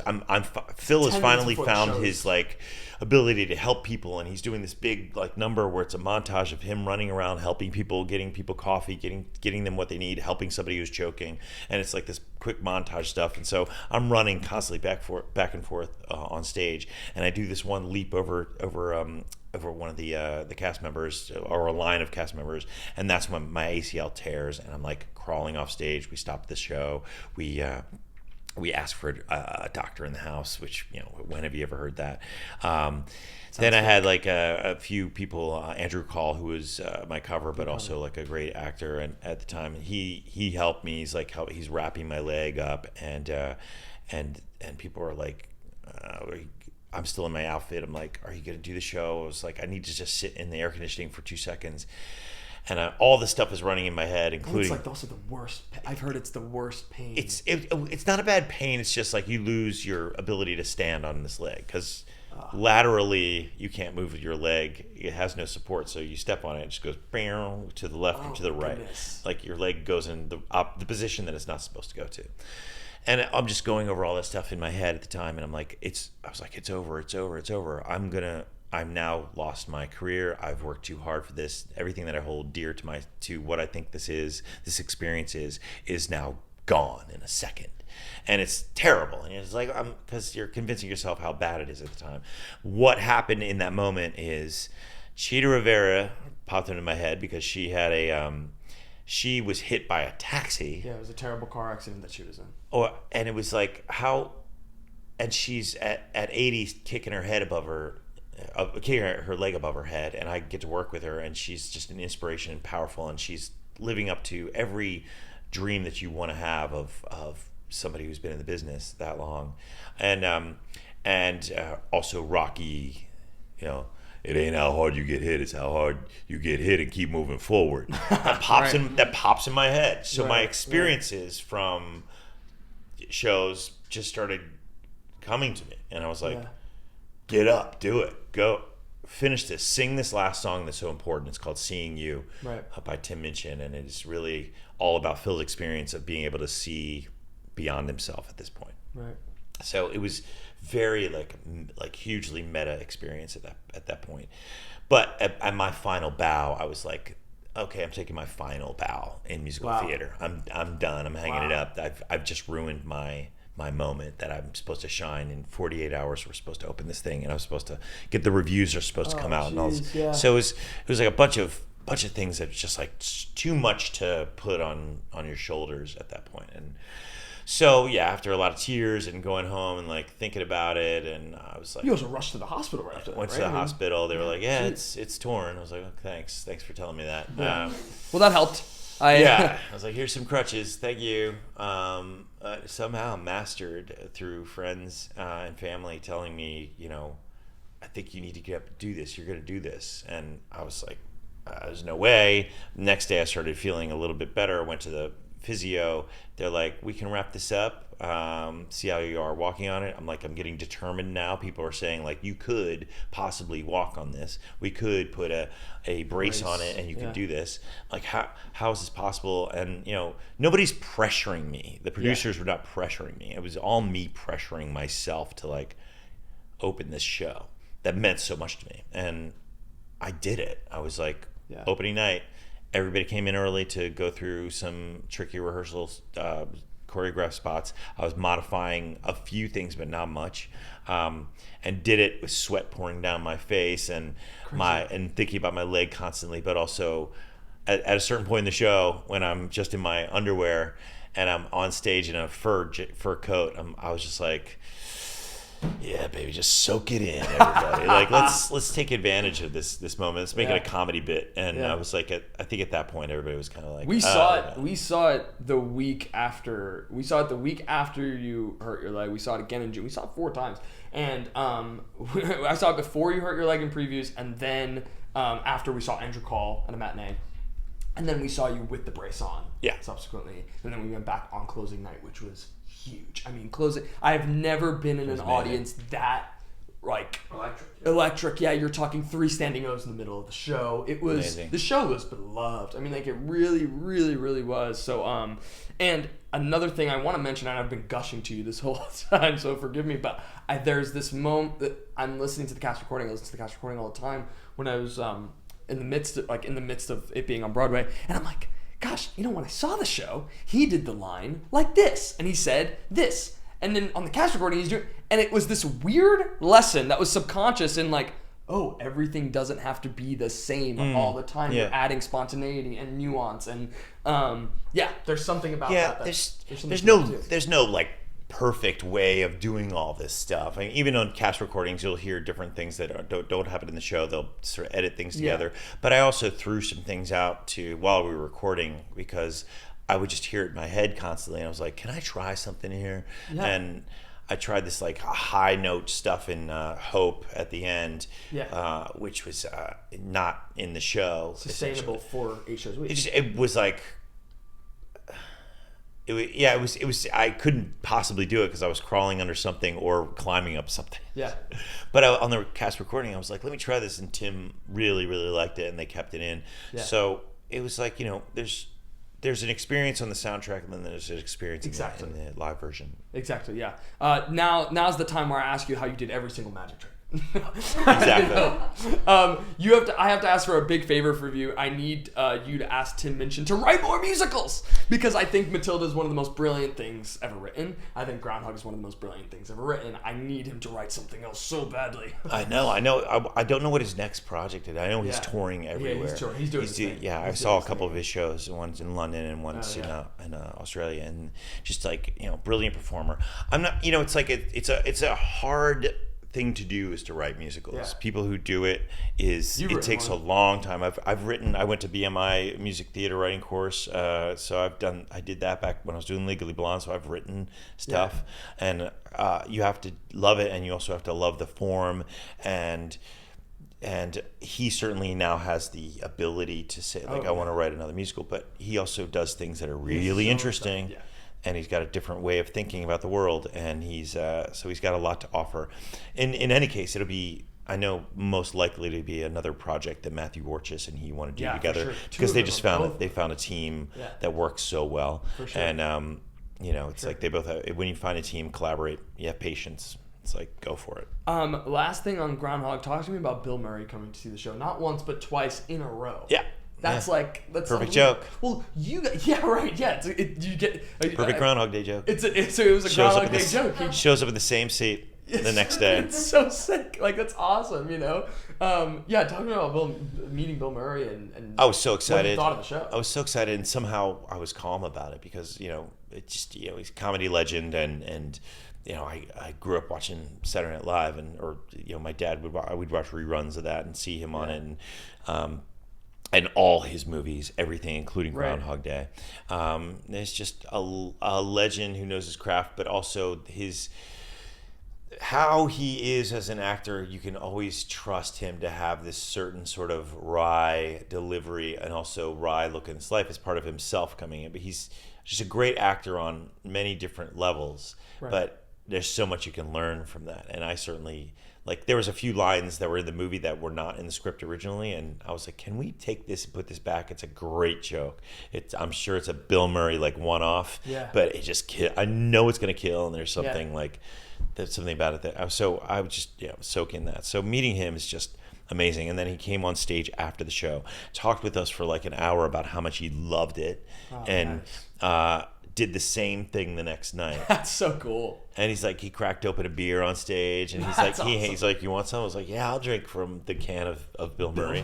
That's so sick. So I've been, as far as that was concerned, that was just like your feel and the show in general is so different from the movie, and also keeps it. I wanna breeze through a couple things. Let's talk about Pretty Woman from particularly a stylistic approach. You're talking super 80s, super I'm thinking about my Andy Karl impression when I'm thinking about you, and I'm you and I. And there's a stylistic thing that's totally different than I feel like anything you had ever done up to that point, because it's Bryan Adams.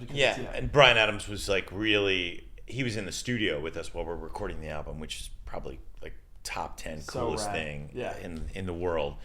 He knows his style and the way he wants a song sung. So we went through like almost every line and we phrased it the way that he sings it. Like as far as phrasing it, I can't sing like Bryan Adams. He sings like crazy high, but it was just about like what was one of the lines that I was singing? What about freedom? It was like, sweet darling, I was like, darling, you're beautiful tonight. But he was like, it's got to be, darling, you look beautiful. Darling, you look beautiful tonight. He wanted things phrased in a way it was like not how I'd do it. I'm thinking about a line. Right. So it was a good lesson in like, you know, this guy knows his style really well. And so in the album, I think it's probably one of the greatest albums I've ever been on as far as how it sounds, how it's produced, and some of the songs are just like, they're just beautiful. You could play them on at home, and these are beautiful pop tunes, power ballads. For sure. There was one moment where I had seen the Out of Town run in Chicago. I was not in it at the time, and I had seen one of the productions before they went to Chicago. They had done one of the readings, and so I was familiar with the show. And I was like, I see some of the elemental, like I would do this role this way, or like he shouldn't say this, that should be hers. I was already making those decisions in my head. Sure. When I came in, and Jerry Mitchell was like, would you be interested in doing it? And I was like, yeah, can we sit down and talk with the script and also the song? There's like one or two songs that just like they start, they're a little conjuncty. And so me being like, you know, brave enough to ask, like, can we change the lyric for freedom, change this one lyric in the beginning so that it is part of the scene that gets into it. It doesn't change it when you listen to it on its own, but it was about saying, you know, like, what a strange night, and yet it feels right. That's kind of came from me. I'm gonna claim it here, but you know, I'm sure that I'm not gonna get into rights. I'm not asking for any money. But it was like the first line of the song. I was like, I somehow was like able to convince them to like, contribute. Let's think about what he would say after this and what he's doing, and so it was very cool. It was very cool to be amongst those people. That is super cool. Let's talk about Into the Woods. I remember thinking, I was like, God, it would be so cool if Andy Karl did Cinderella's Prince when it came, and then they announced you, and I went to the first night. Nice. I went to the first night. I'll tell you honestly though, at that point I was in for Bad Cinderella, and I was going in for Cinderella's Prince in Bad Cinderella. That day was my first audition back from COVID, first in-person audition. So many princes. And so many princes, so many Cinderellas, and so.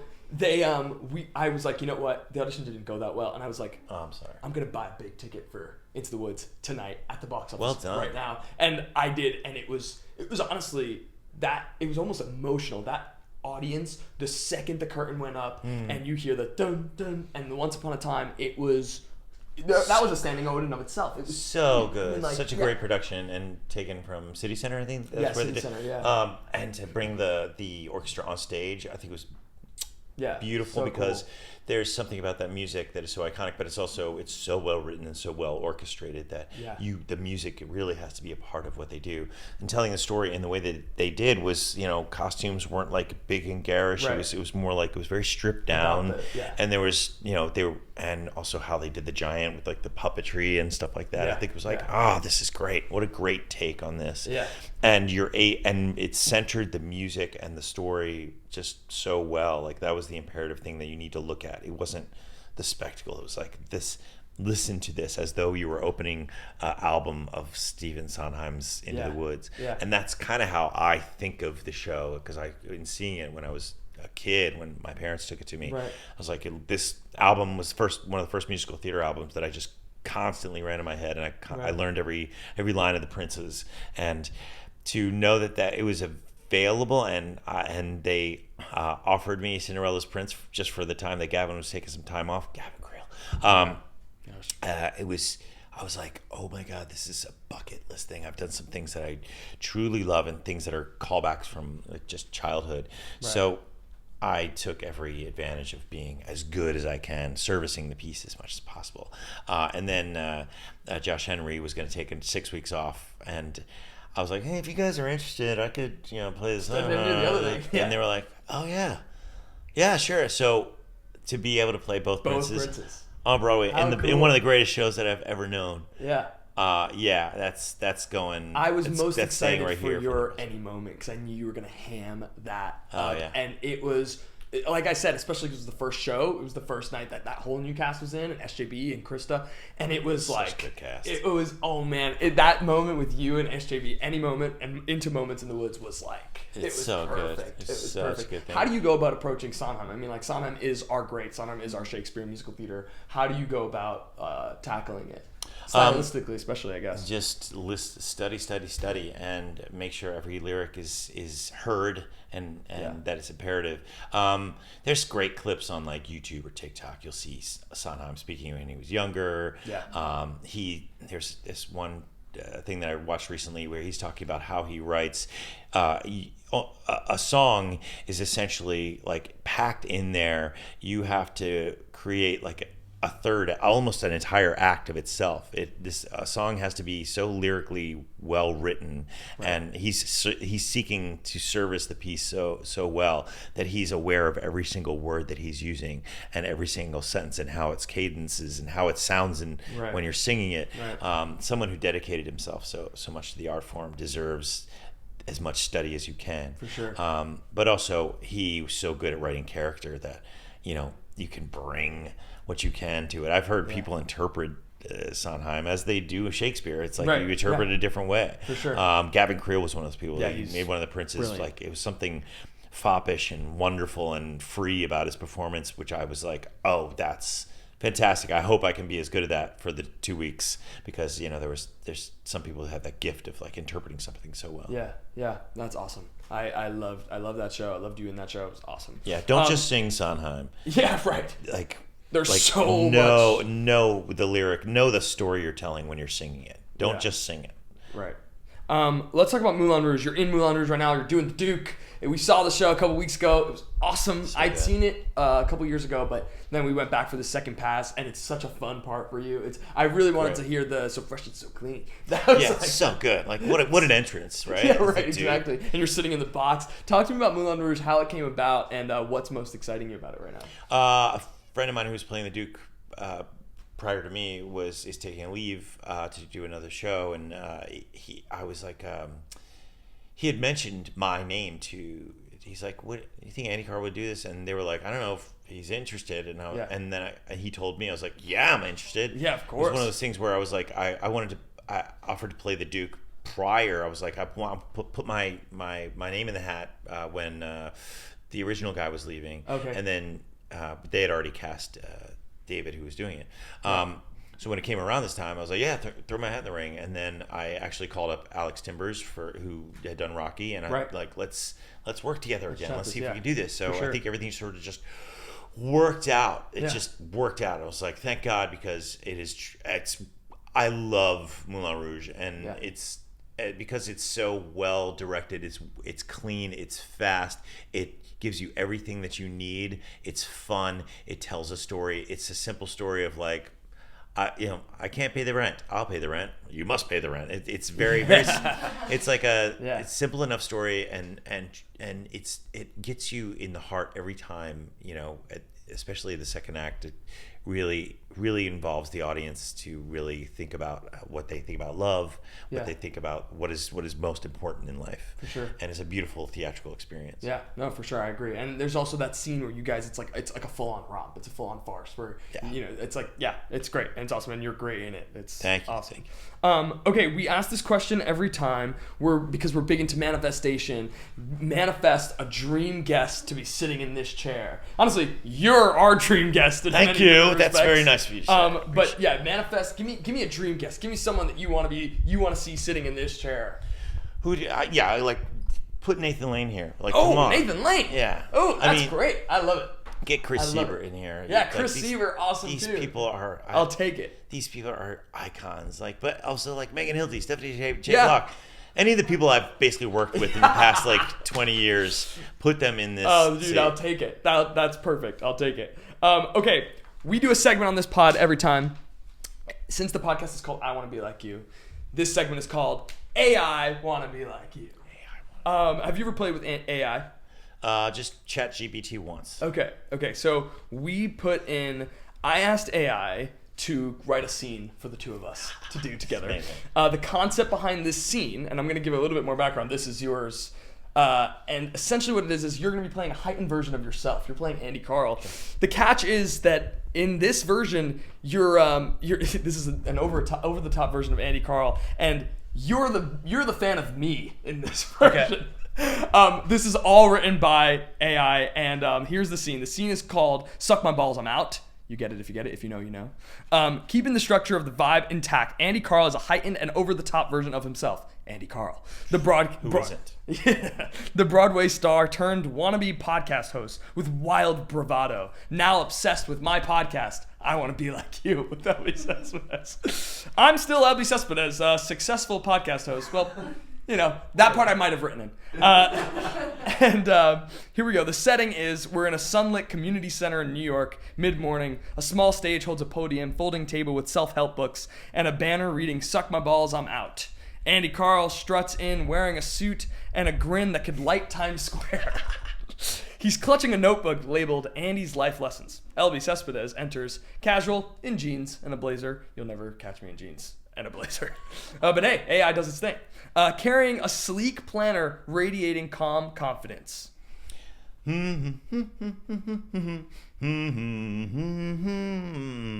Spots, Elbi, gas. Tosses notebook in the air. Holy guacamole. It's Elbi Cespedes, the guru of grit, the titan of triumph. I'm Andy Karl, song and dance legend, podcast host in training, and your number one stan since I saw your podcast with Tommy freaking Bracco. Andy Karl, huh? I think I've heard of you. Big energy. Calm down, though, man. I'm just here to guest speak. What's with the suit? This, my power suit, wore it when I crushed Groundhog Day. Olivier in the bag. Baby drops to his knees and arms wide. Elbi, you're my hero. That AI wanna be like you segment, I cried. I literally cried into my protein shake. I'd scale a mountain to soak up your wisdom. Easy, man. I'm doing a workshop. Real talk, no glitter. You're crashing or you got a pitch? Pitch? I'm a tsunami of inspiration.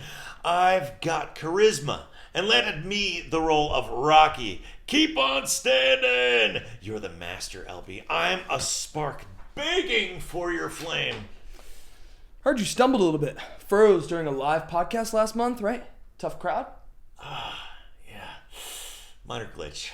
Mic cut out. I improvised with jazz hands till they clapped. You'd have turned it into gold, though.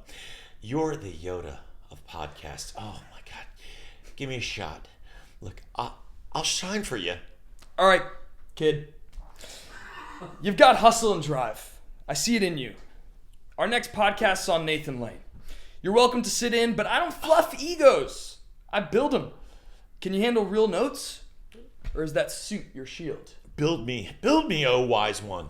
I'm dough, I'm clay, I'm a lump of potential. With Elbi, I'll rise like a rock star. Andy Karl, podcast host supreme, forged in fire. The world will cheer. Okay, Karl, you're in. Starts in 10. Warm up the vocals and bring the heart. Show me you've got more than flash and we'll talk greatness. Greatness it is. I'll be your MVP, Elbi. Suck my balls. I'm out. There it is. Think about it. Think about it. Starring me, Andy Karl, booked and blessed, the king of kick-ass. Dude, there it is. That's your AI want to be like you. I was terrible. Okay, so You were great. Listen, AI wrote it. It wasn't me. But there's moments where I'm like, you would think I wrote it, but I didn't. Okay, on this podcast, we started this podcast with the question of, who was your I want to be like you when you were a kid? And now our last question is, who is your I want to be like you now? Now. It's you. It's you. It's AI doesn't get it wrong. Dude, thank you so much for this. This means like a lot, man. This is like everything, and that's great. No, thanks for inviting me. I It can't was even fun. believe you're here. I can't believe you just did this. This is awesome. I mean, just the fact that all the stuff that you're doing right now, I'm just like, I'm convinced I am gonna be that guy who's gonna be begging. No, dude, I want to do a show with you. Yeah, I'm like, let's let's do do the it. Groundhog Day movie. I'll be Ned. I'm in. That's I Want to Be Like You with Elbi Cespedes. This is Andy Karl. Woo! I Want to Be Like You with Elbi Cespedes is produced by Elbi and Christian Cespedes. Special thanks to Angelina Cespedes, Ina Cespedes, Vincenzo Salvatore Cakes, and of course, Andy Karl.